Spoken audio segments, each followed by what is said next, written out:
Welcome, everybody, to another episode of What They Aren't Telling You with Melissa Floyd. We are continuing our discussion with law enforcement today, and I have to say, I'm really looking forward to this interview. I have a lot of law enforcement that I'm talking with and doing interviews with, but this particular gentleman really caught me as somebody who is really genuine, authentic, has a great story to tell, and I think you will all really benefit from his words today. And again, as always, we're keeping law enforcement anonymous, so I will not be mentioning his name or location, but I appreciate your time. Thank you for making time for this, and welcome to the show. Thank you. I'm happy to be here. Thank you for giving me a platform and a way to kind of tell a little bit about what it's like in the day in the life and what it is that we do. And I spoke with this officer last week, and it was funny because I was just going to get a 5-minute phone call because he wasn't really sure he wanted to do it. And it was so funny because that turned into a wonderful long discussion, and we were able to talk about lots of different things. And I really saw him come out of his shell just in that phone call. And it's great because he does have so much to share. And it's funny, I do notice with cops, you kind of have this standoffish vibe kind of at the beginning, which I think is sort of part of the job. And so it's so nice to be able to get past all that and delve into important questions, delve into what's below the surface. And I've had lots of officers really get a chance to open up. It almost feels like in a way that they don't do often, if at all. And so this has been really fulfilling for me as well. That is funny. I'd agree with you. I think it's like a defense mechanism for us to kind of, I don't want to be standoffish, but you almost let me give this person an opportunity to show me who they really are, what their true intentions are. So you kind of do more of like an evaluation period of somebody to kind of try and gauge what their intentions might be. No, I get it. I mean, again, it's part of the job. I think it's how do you turn that off if that's literally kind of what you're trained to do essentially as part of your career. Right. Yeah, I'd agree. 100%. So let me start with my first question. I kind of want to go into some background because I think your particular background really shapes a lot of your perspective and gives extra weight to kind of what you're offering as it relates to the discussion right now with law enforcement and the public and the discussion about the tension with race relations within the country as well. So I want to start with the first question. With your family, you're the son of an officer also who has been in law enforcement for about 30 years, and he's also Black. You mentioned that. How do you think him being in law enforcement for so long has shaped you growing up, let's say, and do you think it led you into the career choice that you are in right now? I'd say that it's been really cool because my dad, he's been very successful in his career, but he's never pushed that on myself or anybody else in my family. And it's always been cool. He's always had a job I could be very proud of because of what I know that it stands for. I'd say with him, he didn't really bring work home, which was nice. He was just always dad or, pops to me and to my siblings.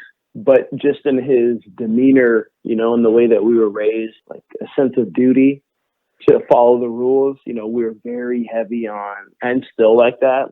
Like for myself, do the right thing because it's the right thing to do, not because somebody else is watching. So that's kind of how we were raised. I remember in high school, when you got your driver's license, you had to wait for a year to, it was like a probationary period before you could drive anybody. And none of the other kids, they all drove people the day they got their driver's license.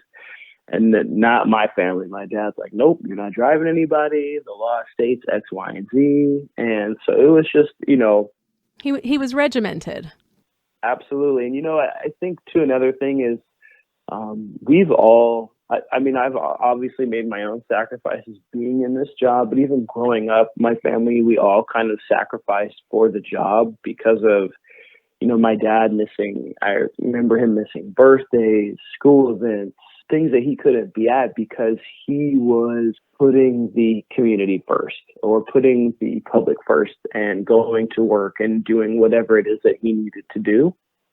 So, that was kind of hard growing up, but to share my dad with the citizens of where he worked, but I was proud to do it because I was proud of him. As a teen and a child, were you able to understand that at that point, or was there hurt there as a result of missing him? Yeah, I think a little bit because you want dad to be there, right? You're like, man, pops just can't be there. He's got to do. When he was on the SWAT team, he had to go to go to missions for that. To whatever it was. There's that disappointment because you want him to be there. But again, I was proud of my dad and what he did from a very young age. So I knew what it was that he was doing. So of course there's that initial disappointment that he wasn't going to be able to make it or he wasn't going to be there. But then there was what, he's doing it for the good of the community, and that was always helpful. So I never held that against him or was upset at him for that. It was kind of like, oh shoot, he can't be there. But he's got to do it for work. That's just, it is how it is. It was a kind of a normal thing. He didn't miss a ton, but he definitely missed things, and it was kind of like a normal, he's got to do it. He's got to work. It's all pretty normal for us growing up. I don't think for other families, that's probably not so much of a normal thing. But for us, that was, it was just something that we were always used to. He never pushed his career on me, which was nice. He always just wanted me to do what I wanted to do and just wanted me to just wished for my success in whatever it is that I did. And to be honest, when I told him that I wanted to be a police officer, I did something previous for 4 years. I worked in corporate America after graduating from college. And when I told him I was looking into this career, I wouldn't say disappointment was his reaction, but I think he knows obviously as well as anybody could how hard this job is on you as a person, as your family, the things that you see and deal with. So I think he was just being a protective father. He's kind of like, are you sure this is what you want to do? And I told him, yeah, I've done my due diligence, and I want to take part and do this. So he's supported me ever since, but he never pushed the career on me, which was nice. I came to it of my own volition. And what would you say is the greatest lesson he was able to teach you that maybe prepared you for this career? I think two things that my old man really taught me was to work hard. I think your work product speaks for itself. So instead of telling people, look what I'm doing, look how hard I'm working, you just put the work in and it's noticed. And then the other thing that he taught me, which I take with me everywhere, is just to be respectful to everybody, whether that's people that you work with that you might, that might not like you, or they kind of are rude to you or whatever. You don't have to be best friends with them, but be respectful to everybody, because you never know when you're going to run into somebody later in life, or how the way that you treat them is going to positively or negatively affect their day or their outcome or their viewpoint on you or your profession. So I think those are the two biggest things that I took with me in life, and especially in this job, is to just be the hardest worker that I can be, and then just to treat everybody with respect, no matter their background or their beliefs or anything like that. So those are probably the two most valuable lessons that I learned from him.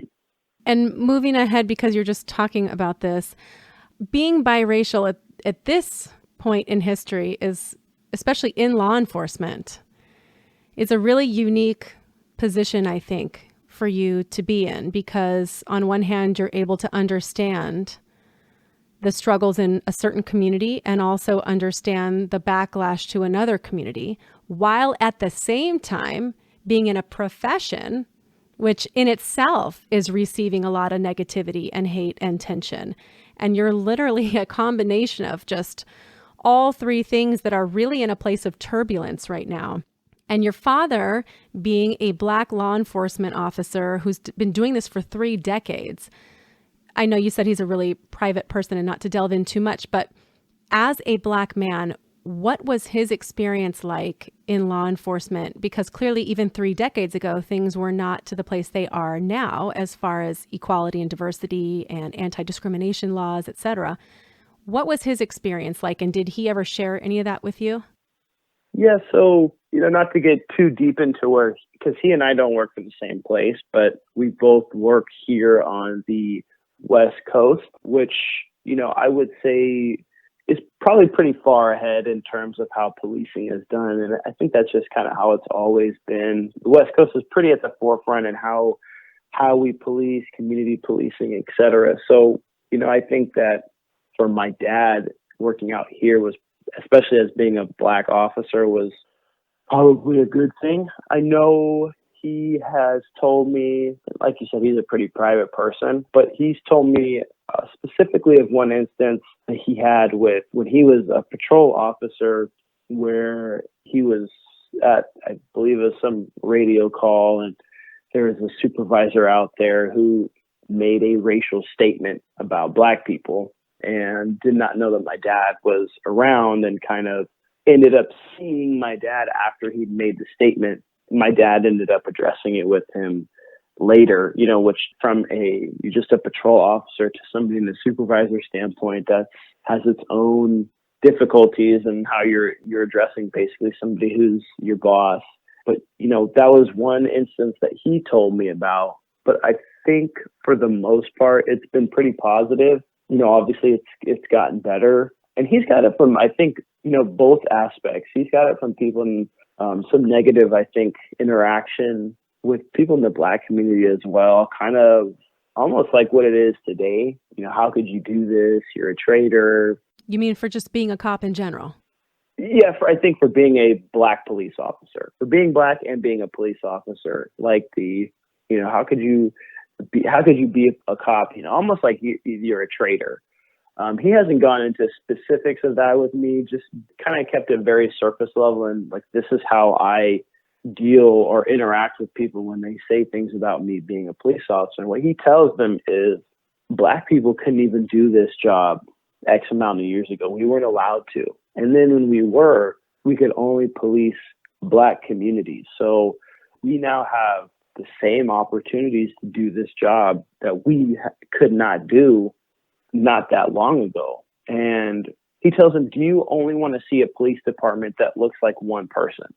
Do you want to see somebody who's in the uniform who looks like you do, and also who comes from a background that is similar to yours, that would be able to empathize or know what it is that you're dealing with, or what it is that where you're coming from, because I've lived it. I grew up with it. I know what it's like. And so I think he wants to make sure that black people are represented within the profession. And it also goes to the profession as well, because if you only have one type of person doing the job, they might not be doing something intentionally to harm somebody, but they might not know any better. They might not have had that background. So you're getting people from all walks of life to do this job because it's important, because we are dealing with the public. So we want to make sure the public is represented within the department, because it's a great thing for the department and for the officers as well. So, but I think that's kind of how he's kind of dealt with it, I think, on both sides of his career, from dealing with some racist remarks from people in the white community, or that, white people that are also officers, to dealing with people in the black community that are maybe looking at him like you're a traitor for being a police officer. So I think he's kind of got it on both sides, and he's done well, I think, to address those things. So that's been kind of his experience. I think overall it's been an overwhelmingly positive one, and he's created some really great friendships, met some fantastic people, which I've also got to meet. And, for me growing up, that was what a police officer was. These really great people that my dad had in his life and at his job. So that's kind of his experience and how it's kind of bled into my own. Well, I think you bring up a really good point that when people aren't exposed to diversity, they're not going to really understand different races, ethnicities, or cultures. I think part of the places that maybe we do still see some prejudice, stereotypes, and even borderline racism or full-on racism are probably in communities where they're not exposed to diversity. They're not exposed, they don't know anybody of different races where they actually get to know them on a friendship level, on a colleague level. Because when you do that, when somebody becomes humanized and they represent something to you and you get connected and emotionally invested in them, to me at least, it feels like it's a lot harder to hate that entire race, hate that entire culture, or generalize and stereotype that entire culture. And this goes both ways because let's say in the Black community, if they are not exposed to white people, do not have white friends, do not have Asian friends, Hispanic friends, different people, that they can have that tolerance for differences and different races and cultures, and there's not an understanding there, then it's a lot easier to sit back and say, I hate those people. Those people usually bring me negativity. Those people are dangerous, etc. And vice versa. If you're a white cop who's never had a coworker, another officer who's Black that you got to know about his family, got to know intimately over those years where you guys are saving each other's lives and you have that connection, it's really easy for you to make these generalizations and racist remarks and comments that are unacceptable because you don't have that connection and investment into somebody of that community. And so your dad was right in the sense that by him representing the Black community within a police department, it helps not only the Black community, it helps the other white officers or other race officers that get to know him and help develop a healthier view of the Black community as well. Yes, absolutely. I agree. And so back to you being biracial, because like I said, you've got one foot over here and one foot over here. Growing up and all the way up until now, if you don't mind going into this topic, I want to know, has that been a struggle for you, basically being a part of two communities where at times at least you may not have felt like you completely belonged in one or the other? So I will say I am, like we discussed, I'm mixed race. So dad's Black, mom's white, but I think I present more white. Most people actually tend to think I'm like Italian, which I am, but that's kind of how I look as a person. But from my family, so I'm putting that out there because I think that's going to play a little bit in our future conversation. But, my family's, I've never had any issues with any side of my family. Both sides of my mom's family and my white family, they love me and my brother and my dad. Hands down, no issues. Race has never been a problem. Same with my dad's side of the family, my Black side of the family. I've never felt any type of negativity from them. I mean, they love me to death. And my dad has sisters. All my aunties are just phenomenal women. They love on me so hard. It's been awesome. So from my own family, I've never ever felt any type of he looks white or he's Black. So I've never gotten that from them. Now I've dealt with that kind of growing up, where the first time was in high school, where again I present more as white or somebody who's Italian, whatever. So I don't come off looking Black. But I in high school dealt with people who, just because they knew I was Black, would make racist remarks, you stupid N-word, whatever it was. They would make comments like that in high school. That was new to me. I hadn't experienced that before. And that started, I think, right when I started at my high school that I graduated from. I started there in 10th grade. So that started right around 10th grade. And did you bring that back to your parents? Did you let them know? Not until I wrote my college entrance essay on being mixed race in America and dealing with, racism or discrimination from both sides, and trying to find my own identity while dealing with some negative experiences from communities that I'm part of equally. So when I wrote that, I was a senior, I was maybe a couple months away from graduating. My dad was not surprised because, he had just been in high school X amount of years earlier and dealt with that himself. Obviously was not, happy about it, but my mom was heartbroken. She's white and her son's going to, her biracial son's going to school in 2000. I don't know. I graduated in like 2006, 7, 8, something like that. She's, I can't believe that you're still dealing with this. Not that she's so like, oh, racism doesn't exist, but I think like to her, her son who doesn't really present as black and is going to school in the year 2000 is still dealing with this. I received that from, not all, but some white people that I went to high school with. But I also, growing up, I went to some summer camps where I was literally like the only person who was not obviously black. Mm. I'm black, but it's not obvious. So I dealt with some discrimination there too. It's hard for me to make friends, and they, white boy, whatever it was. I have some people that would say some things there as well, which were hurtful and discriminatory from people in the black community. I've had negative experiences with both communities that I'm a part of, that I'm fiercely proud of being part of, which has been tough. That's been hard growing up, but it's kind of made me who I am and made me see that, it doesn't matter who you are. No one person owns the rights to racism. White people can be racist. Black people can be racist. Asian people, whoever, anybody can be racist. It doesn't matter. I've lived that. So I've had fantastic experiences and great experiences with people from both communities. I've had some amazing friendships, people from both communities, but I've also had my tough times and like trying to find my identity with who I am while maybe not being fully accepted by either side, which was that kind of the point of that entrance essay I wrote, trying to find where I belong while not fully being accepted by both sides.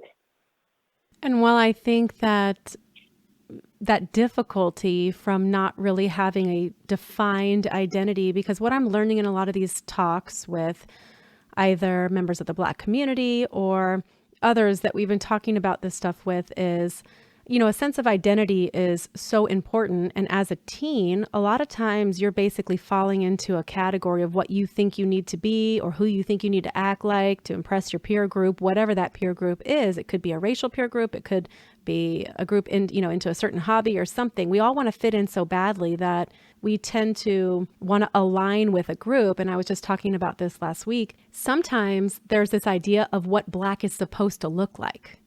And if you're Yes. Black, this is how you're supposed to act. And this is the kind of music you're supposed to listen to. This is the way you're supposed to talk.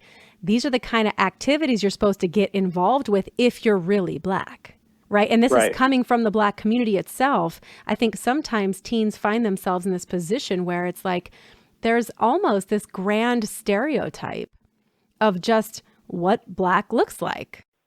Yes, I 100% agree with you. Actually, when I was in college, some closer friends of mine who are phenomenal, well-educated Black men were having that conversation about how, sometimes you feel like you have to speak a certain way or act a certain way. No disrespect to anybody, but it's almost like if you speak very well and are well spoken and speak like you're coming from a very like educated standpoint, it's almost like, oh, you're talking white, right? Like, no, that's not it. White people don't have ownership of sounding educated. That's just me coming off sounding educated. So I feel like sometimes as the Black community, stuff like that kind of breaks my heart because I don't want people to think that when they hear somebody who's very well spoken, that's how white people talk. No, that's how people speak that are well educated, and that, sometimes it feels like if you speak that way, you're not Black, or you have to speak a certain way around, your Black friends and speak a different way around your white friends, right? It's kind of an interesting dynamic to listen to or to be a part of, is that sometimes you feel like you almost have to be like a racial chameleon and change how you are around, different groups of people. Right. I was having that discussion also with another Black man that I was talking with, that this idea of Black people somehow being some monolithic group. Like you all Right. have to act a certain way, you all have to believe in a certain political party, like as if there's no individualism within that collective, because the Black community really operates more in a terms of a collective instead of seeing Right. themselves individually. And so when somebody steps out of that, talks a little differently, believes a little differently, maybe is a conservative, maybe is doing things and not repeating the narrative, then it's instantly looked down upon. It's instantly criticized, even though Right. that viewpoint is just as valid as any other Black man's viewpoint, because everybody has validity to their own experience. And I think it creates diversity within the community, which I think that's what you want, and we were all made to be different. So I don't think that anybody should be held to, you need to be this way. So like I was saying, the diversity within the community it's great. That's what you want. And you want people to feel free to express themselves or be who they are without feeling like they have to talk or act a certain way or listen to a certain type of music to be accepted, and that if they don't do those things, then they aren't. Exactly. And so, as somebody who's biracial then and has gone through these experiences to get to that point of young adulthood, now you're going through your adulthood. And over the last several years, we've seen a lot of contentiousness as it relates to the law enforcement and the community, as specifically with race relations. How do you think being biracial has given you a different or better or more thorough perspective on this, as involving what's going on right now? I'd say a big part of why I got into this job, or one of my still big motivations, is, not only did I want to serve like I guess a higher calling or purpose, but, I wanted to have a direct impact on this narrative between law enforcement and the Black community.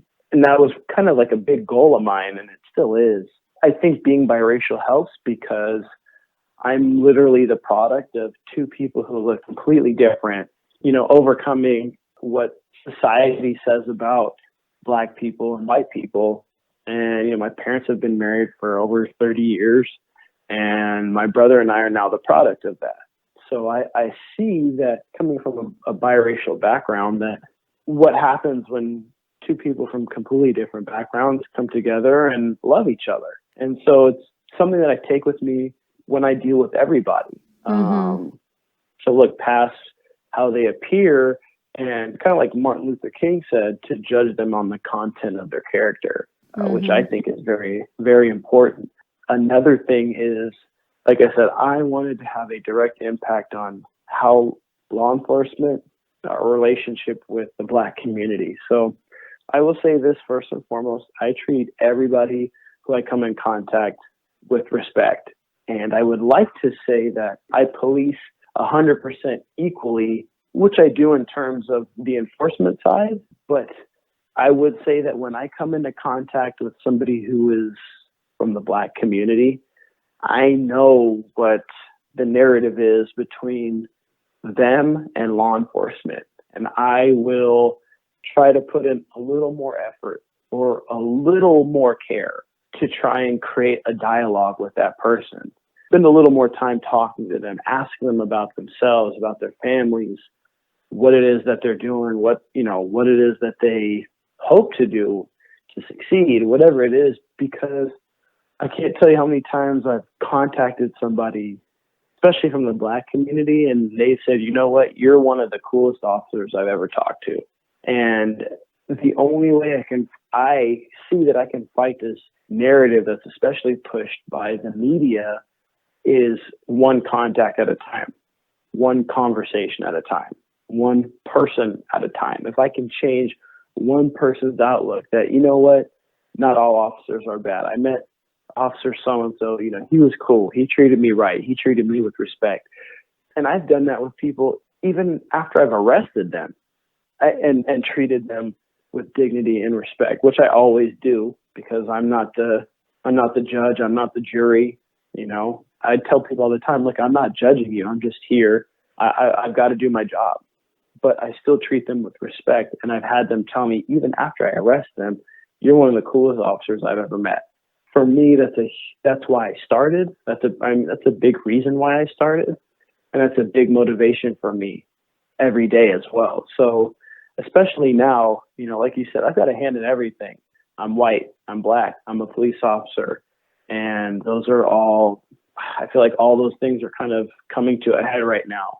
So in this time, it's pretty difficult, but I still am doing my best to have those positive interactions, because I think that is the way that, we're going to be able to come together or change or have more communication or more trust or a better relationship. So for me, that's kind of how this whole being biracial and thing has affected me doing this job, and kind of what my big motivations are while I'm out there and why I started.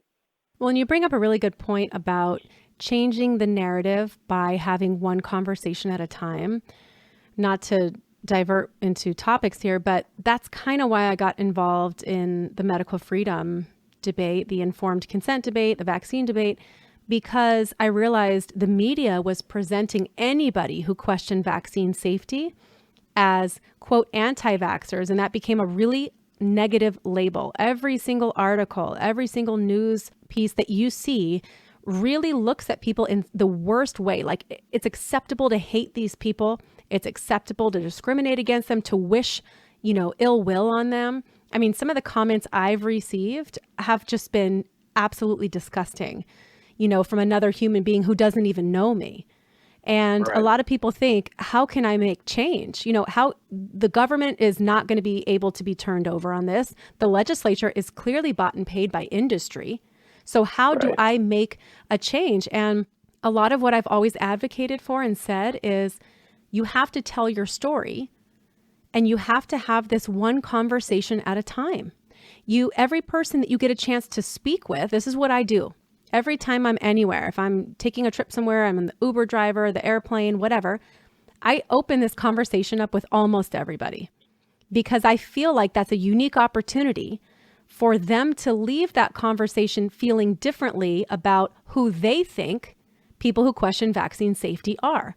And every conversation that I've had people say, wow, your story makes so much sense. You seem so well educated on this. You don't seem like what the media has presented you to be.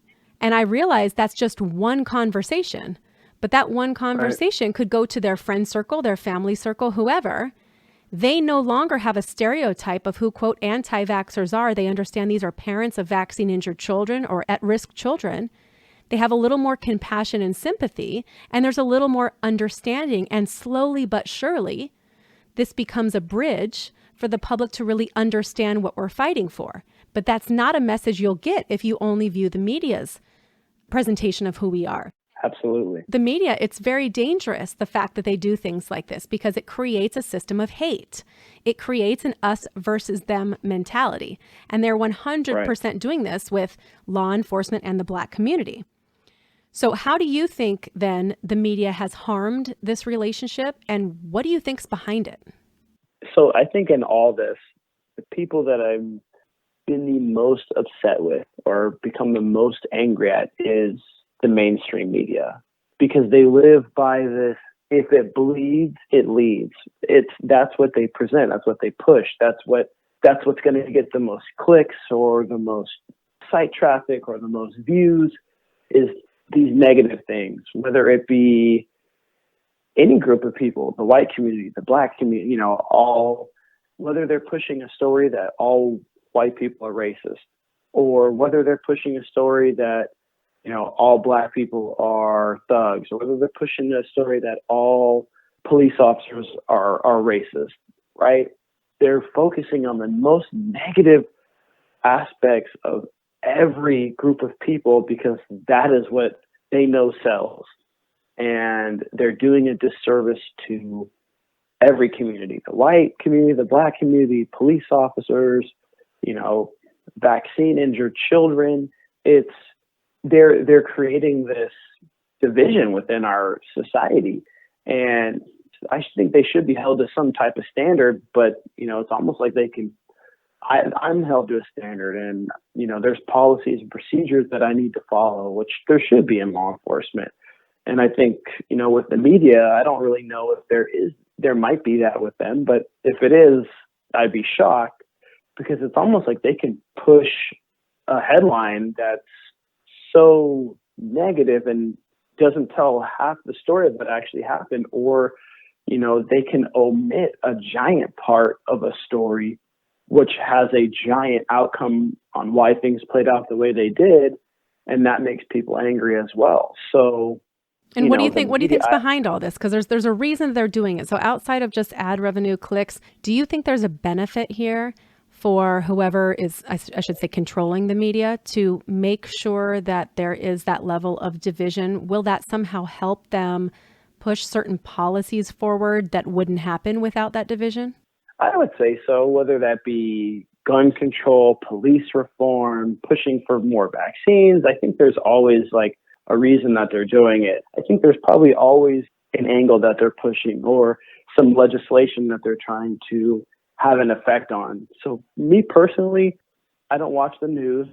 I don't really read anything from the mainstream media because I don't trust them, because in my mind, there's some angle that they're pushing. Mm-hmm. So my wife, she does a lot of research. That's actually how she ended up following you. Is my daughter's unvaccinated, and I was pro-vaccine when we first had her, and when she was pregnant, she did a ton of research and had to go to the CDC or looking up ingredients that were in vaccines and what was in those ingredients. She did her own research and didn't listen to the mainstream media and made her own informed decision, which I don't know how many Americans are doing that and might just be kind of basing their opinions on what the media says.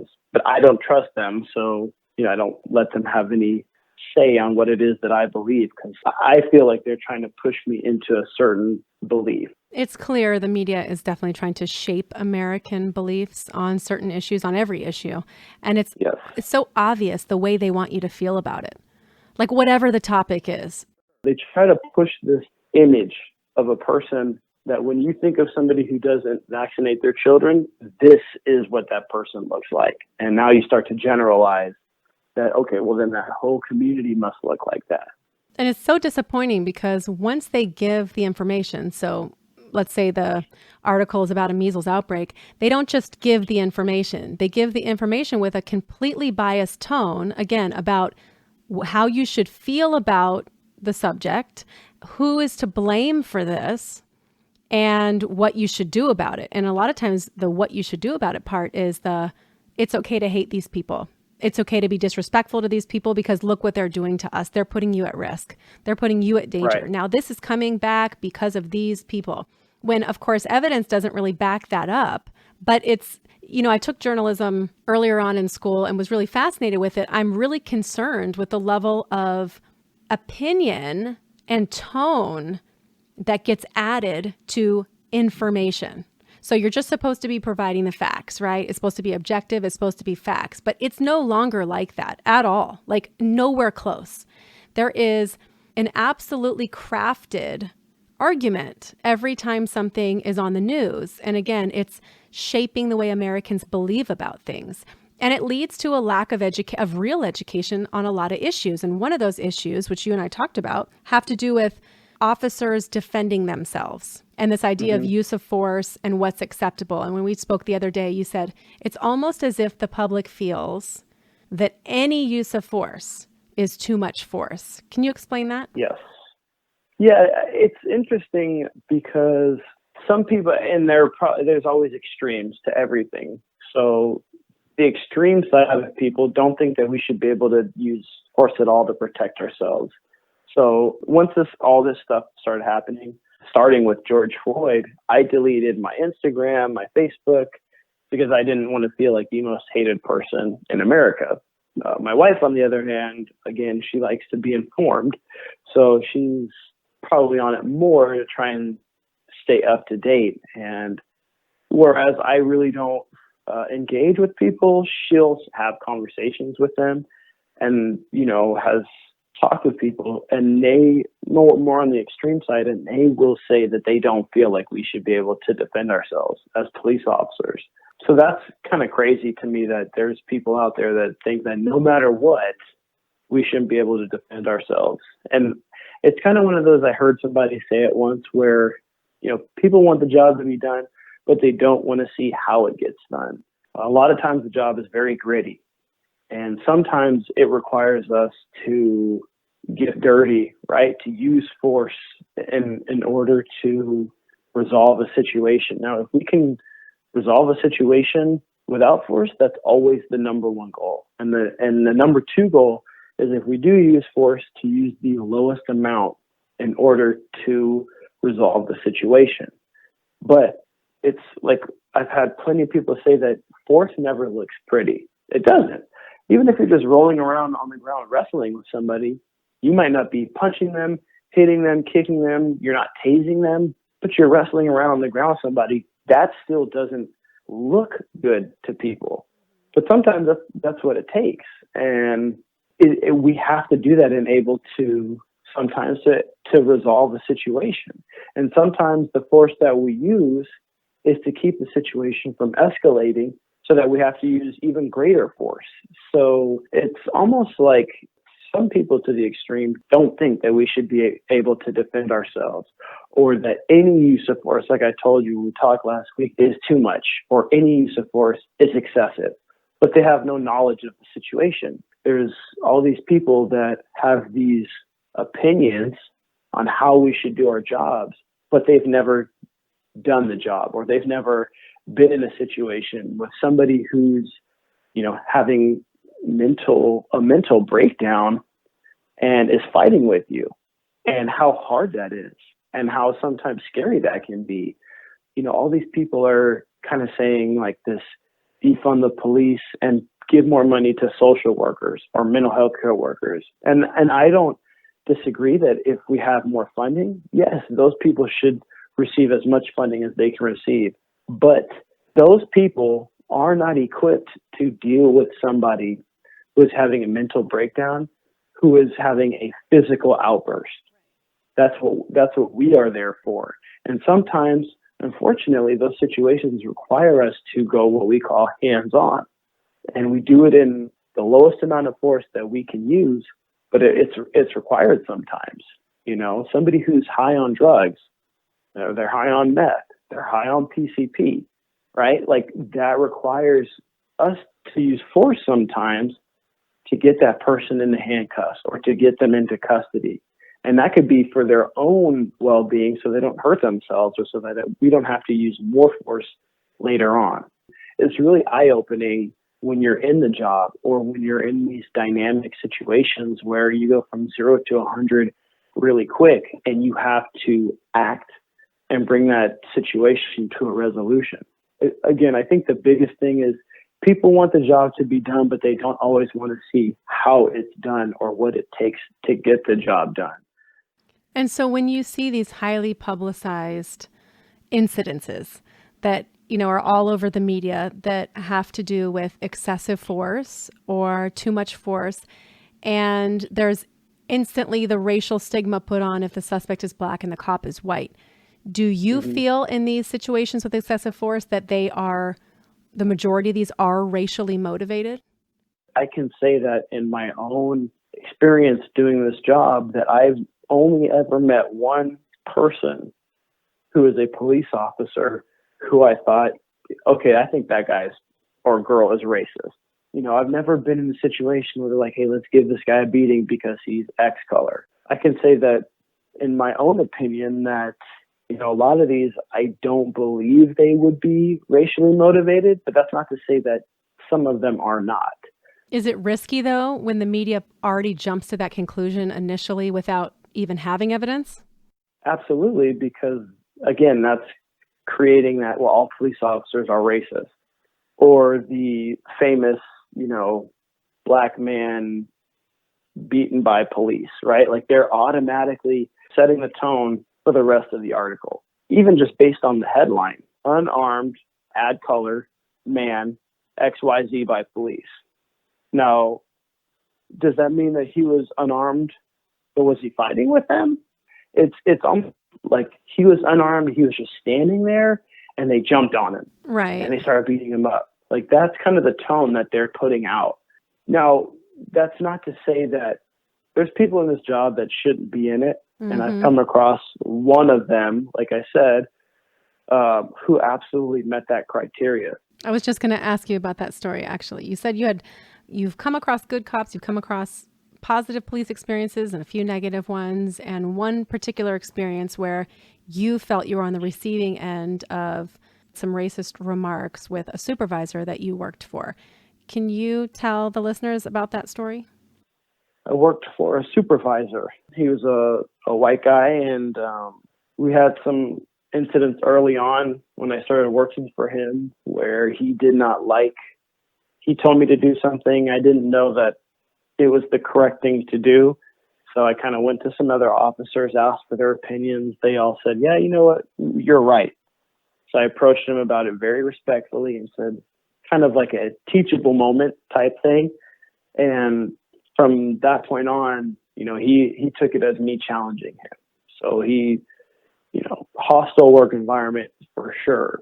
But there were also three incidents where he, knowing I was black, used the N word around me with other people around as well. Like in a joking manner, right? He thought he was joking, but it wasn't okay.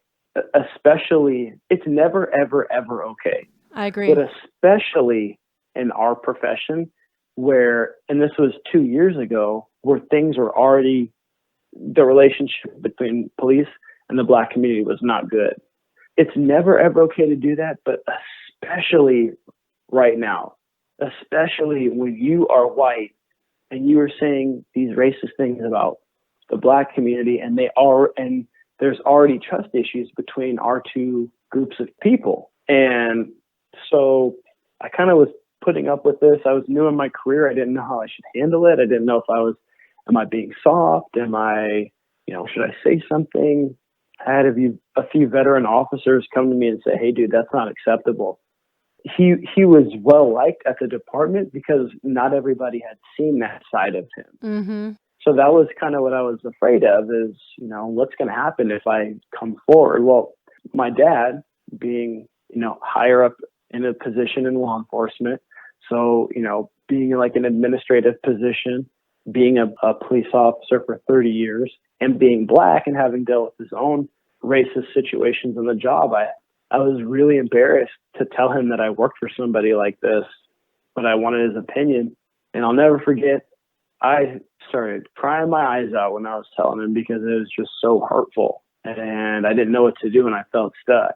And he was like, you need to go tell your chief.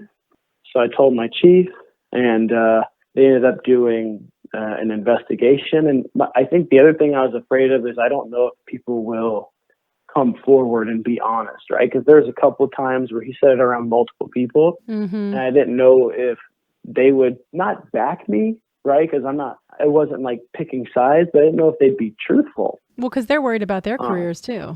Absolutely. But, I had people that were, and they told the truth. And the department, he ended up resigning in lieu of termination. And I'll never forget talking to my dad. He's like, you just probably saved your department a future lawsuit or some, negative story on the media because that guy is not out there and not able to treat people like that anymore. And, like I was telling you earlier, I could have gotten a lawyer and tried to sue the city. And that was never that's not what I did this job for. Obviously, I didn't become a police officer to become rich, but I didn't want this person being out there treating people this way, treating me this way, treating other potential officers this way. This was somebody who should not be a police officer. It was really hard, really, really hard to step forward and say something. But looking back on it, I'm so happy that I did because I feel like I did the right thing and hopefully saved, somebody an experience like the one that I went through. So it was worth it. But I would say in my whole career, of all the people I've ever met growing up, my dad's coworkers, all the people I've been in the academy with, the tons of officers that I've come into contact with from other agencies, I've only ever met one who I was like, you know what, that dude's racist. So I've met so many good police officers who are out there doing the job the right way, but I've also met some that really, really suck. So when there's, people saying that, hey, there needs to be change in law enforcement. I don't disagree with them because I've dealt with it myself. And then also, policing is done differently in different parts of the country. So my dad's family lives in Oklahoma. Policing in certain parts of the country is a little bit backwards thinking. My family has had their own negative experiences with law enforcement, which breaks my heart because it's a profession that I'm proud of. So I know that is real and that it's out there. So I want to make sure that I don't discredit or I don't make light of anybody who has dealt with a terrible police officer. And I apologize on behalf of those people that anybody listening may have dealt with something like that. But that's why I got involved. And I can tell you again that the overwhelming majority of officers I know do this job the right way, and they do it to help people regardless of their skin color. Well, and I think one of the things that you mentioned that I find interesting is that particular supervisor you dealt with was you said, my way or the highway type. He didn't like you challenging authority. He probably had that little bit of a chip on his shoulder. You get people like that in all different types of professions, but when you put them in a position of power with weapons, this has been my big argument. Like you said, there are certain people that should not be police officers because they should not be in a position to maybe abuse that power, and not so much that everything is racially motivated, but just that they are going too far with any suspect because they feel they have the right to do it and they have the power to do it. And sometimes I think law enforcement really does attract a certain type to the job, that physical response when there's conflict. And, the irony there is you sort of need that element to be able to have somebody in these life or death circumstances protecting people. Because if you have the kind of person who just wants to sit and analyze all day long and just theorize, then they're not going to be able to react in the moment where you need somebody to react, because it is a physical job. It's like a good and bad, right? And the bad part about that is sometimes you get people who are a little too aggressive. Maybe you get people who, again, abuse their power and they don't want somebody challenging authority. What if that's a suspect? Oh, that suspect talks back to you and now you're going to prove it to them that you don't like that and you're the one in charge. And that's where it goes too far. And I don't think that's so much an issue of race as it is the hierarchy that they feel they have over somebody. And again, this is not all law enforcement by any means, but you get the couple that are like that tends to be the ones that have the issues. And some officers say that they end up getting weeded out over time because they'll end up doing something that will either create a problem for the department or a lawsuit or something. But unfortunately, they don't get to that point until they've already victimized somebody, Right. And he is, it's funny because he sucked. I'm sorry, excuse my language, but he kind of sucked in general with everybody. It didn't matter who you were. And to your point, you need somebody it's like you want somebody who's quick to action when it's called for, but you want somebody who is under control, right? It's like they can be aggressive, but it's under control the whole time. They know when to stop. Those are the people that you need. It's tough. You want somebody who's going to be quick to action, but you also want somebody who's thinking, right? You don't want somebody who's going to go overboard. And it's true, you don't want it to get to a situation where, they did something and now, somebody else was victimized. You don't want that. And I can tell you, nobody hates a bad cop more than good cops because it makes the rest of us look bad. I promise you that. I promise you. Nobody hates a bad cop more than a good cop. I think we're going to stop things there for part 1. With this particular officer, there is so much more to come. A lot of openness, some honest reactions, and some emotion on this next episode. You're not going to want to miss it. So that will be part 2 of this law enforcement episode on what they aren't telling you with Melissa Floyd. Thanks for listening.